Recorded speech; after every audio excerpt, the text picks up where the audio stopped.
No tak, nigdzie mnie nie trzepali tak jak na wejściu na wzgórze świątynne. Nie dość, że musi się ze wszystkiego rozebrać, nie dość, że detektory. To już nawet nie tyle, że prześwietlają ci plecak, tylko kurwa wszystko z niego wypierdalają, sprawdzają co tam ma, z czego to jest. Nie wiem, ja miałem jarmułkę, to mi podjebali tą jarmułkę, powiedzieli, że muszę zapierdalać sobie po nową. Także nie wchodzimy na wzgórze świątynne z niczym, co może w jakikolwiek sposób kurwa urazić muzułmanów.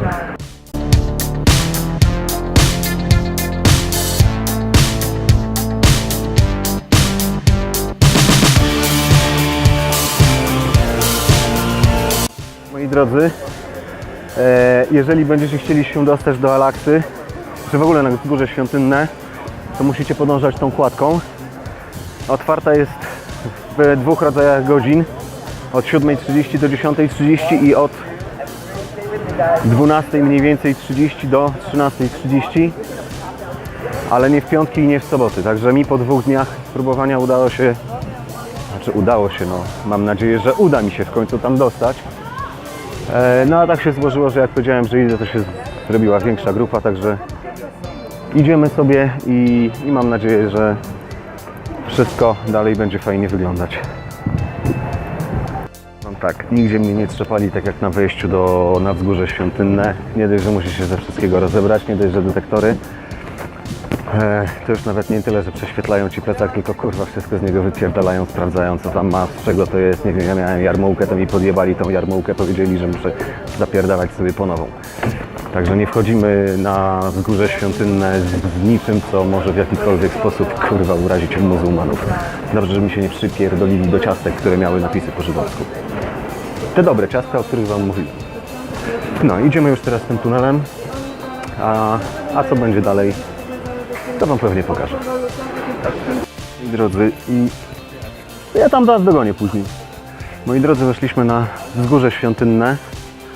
Kobiety muszą mieć albo luźne spodnie, albo dostają taką spódnicę luźną, którą sobie po prostu zakładają i tyle. No i cóż, 2 słowa na temat wzgórza świątynnego. To jest, moi drodzy, jeden z największych obszarów sakralnych na świecie, który znajduje się we wschodniej Jerozolimie. W starożytności na terenie wzgórza znajdowała się świątynia jerozolimska, ale jak wiecie, no to została już po niej tylko właśnie ta słynna ściana płaczu, którą widzimy teraz z drugiej strony. Co dalej? Jest to najświętsze miejsce judaizmu. Obecnie na wzgórzu są święte dla muzułmanów kopuła na skale, którą zaraz ją gdzieś tutaj znajdziemy. Chyba tam. Tak. Kopuła na skale.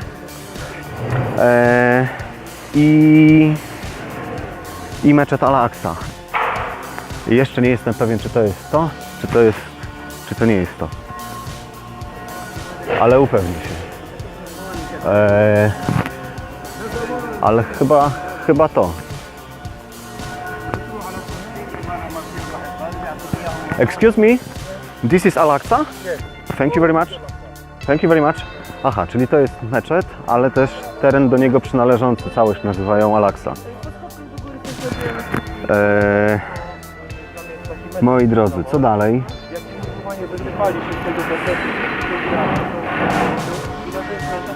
W czasach biblijnych to całe wzgórze nosiło nazwę wzgórza Moria, co po hebrajsku oznaczało wybrane przez Jahwe.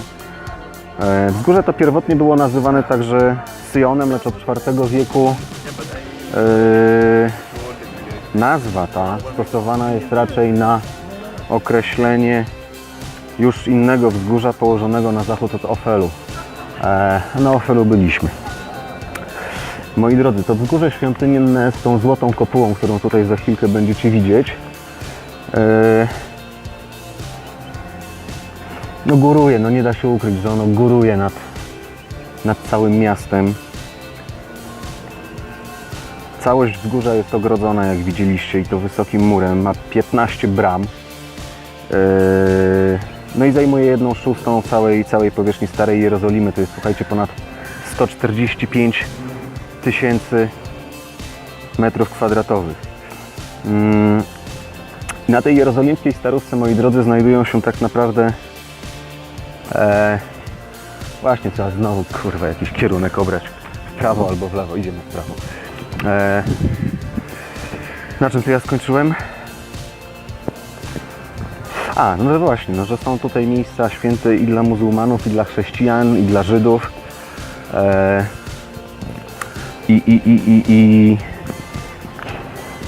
No i właśnie tutaj toczy się ten główny spór, kurde, pomiędzy Izraelitami a Palestyńczykami.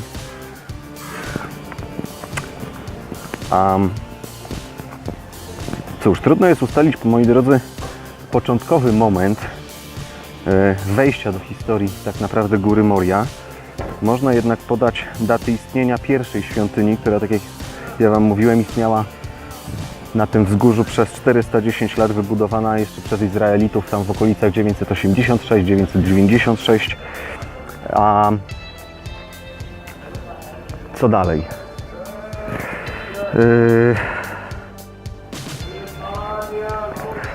Do zburzenia tej pierwszej świątyni doszło przez Nabuchodonozora w 586, ale to już też Wam wcześniej wspominałem we wcześniejszych filmach. Ja w ogóle muszę chyba się rozłożyć, żebyście Wy wszystko lepiej widzieli, tak mi się wydaje. No, Boże, mikrofon do góry, hop, i do góry jeszcze raz, hop. O, i do góry jeszcze raz, hop. Ok. I teraz można nagrywać. Chyba. No tak, i później była druga budowa świątyni w 538 przed naszą erą, za rządów Cyrusa I, która została ukończona w 516. I to wszystko było tam gdzie ściana płaczu. Później, około 19 roku przed naszą erą, moi drodzy, Herod Wielki rozbudował i upiększył świątynię, wzmocnił dziedziniec kamieniami, bryłami o masie dochodzącej do 100 ton. Także no całkiem spoko. No i co? I od tego czasu była ona nazywana świątynią Heroda. Później podczas I wojny żydowskiej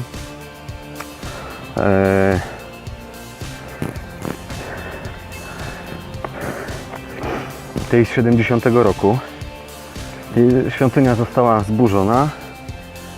No i w 132 Hadrian odbudował Jerozolimę, ale już jako miasto hellenistyczne. Ja Wam o tym opowiadałem, jak do Magdal szliśmy, o tym całym powstaniu i tak dalej.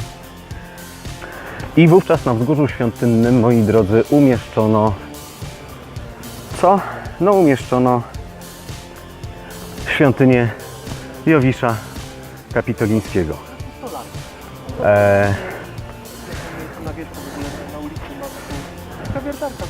W VII natomiast wieku, moi drodzy, Jerozolima i całe wzgórze świątynne wpadło już w ręce muzułmanów. No i wtedy właśnie na wzgórzu stanął meczet Al-Aqsa, który jest tutaj za tymi drzewami, razem z okalającym go dziedzińcem.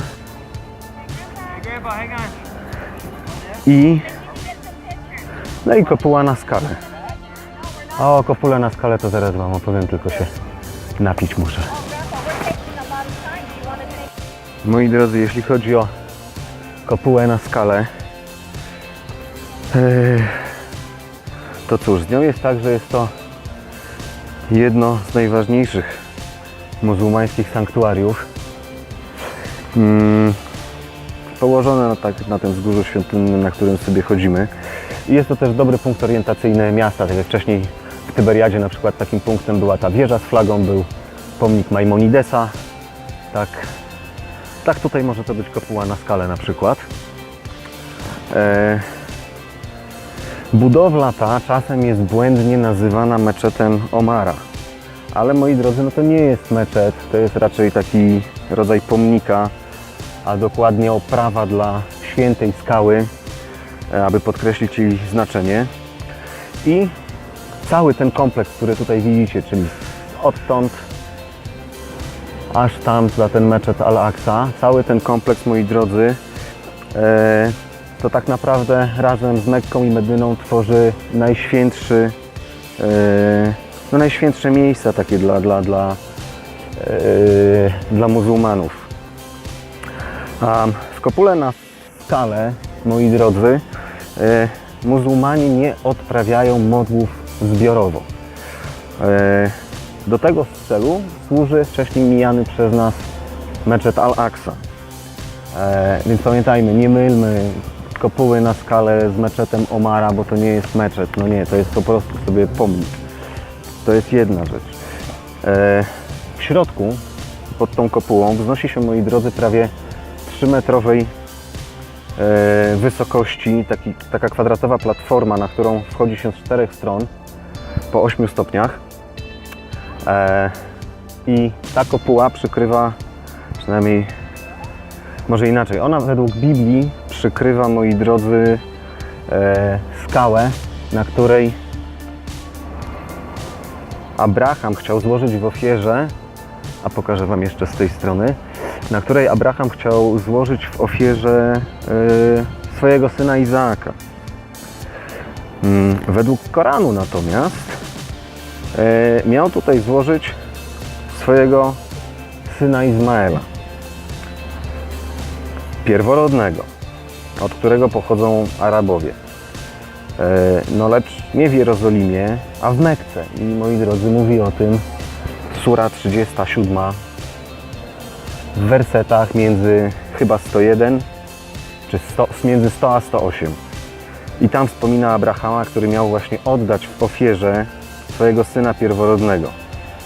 Tyle, że z treści podanych tych wersetów, jak i z całej tej sury, moi drodzy, wynika, że to był starszy syn Abrahama, Izmael, bowiem dopiero w wersecie 111 Koran wymienia kolejnego syna Izaaka. Z tej samej skały, według, moi drodzy, wierzeń muzułmanów, Mahomet miał doznać w niebo wstąpienia w czasie swojego objawienia i tutaj też Jakub miał podobno zobaczyć drabinę wiodącą do nieba. We wnętrzu podobno, no ja tu wchodzić nie będę, ale podobno we wnętrzu tej kopuły pod skałą znajduje się według tradycji muzułmańskiej ukryta pod nią studnia dusz, gdzie duchy zmarłych gromadzą się 2 razy w tygodniu, by się pomodlić. Kopuła, moi drodzy, została zbudowana po śmierci kalifa Omara, zarządów, i teraz, żeby mi się nie popieprzyło, kalifa Abd Amalika, i ukończył ją w 691. Tyle na temat kopuły. No więcej tutaj nie ma po prostu co mówić, no powymyślali sobie i tyle. Natomiast na temat tego placu to już tutaj jest co powiedzieć, bo cała ta platforma, moi drodzy, wzgórza świątynnego, na którym się znajdujemy, a jak widzicie, no spore to jest. Cała ta platforma, moi drodzy, do jej budowę przypisuje się właśnie Herodowi Wielkiemu i jest ona przez muzułmanów uważana ogólnie właśnie za cały meczet, czyli tak jak tam, pamiętajcie, jak posłałem, zapytałem się, czy to jest Al-Aqsa, oni powiedzieli, że to wszystko jest Al-Aqsa. I z ciekawostek, no można dodać, że ta złota kopuła to jeszcze jest w wielu miejscach różnych, jest kopiowana w różnych krajach, w różnych meczetach, no stając się też w jakiś sposób takim rozpoznawalnym znakiem islamskiej, muzułmańskiej architektury. Także tyle chyba na temat wzgórza świątynnego. Ja sobie tu jeszcze porobię parę zdjęć i w zasadzie to było chyba ostatnie miejsce, które miałem zobaczyć w Jerozolimie. Ach, namawiają mnie cholera ludzie, żebym jednak zwiedził ten kościół Paternoster. Zwłaszcza, że ja dzisiaj i tak już nie mam co robić. Więc nie wiem, może jeszcze raz pójdę na tą górę oliwną, 750 metrów w górę i może nakręcę jednak ten Paternoster. Nie wiem, zobaczymy. Na razie.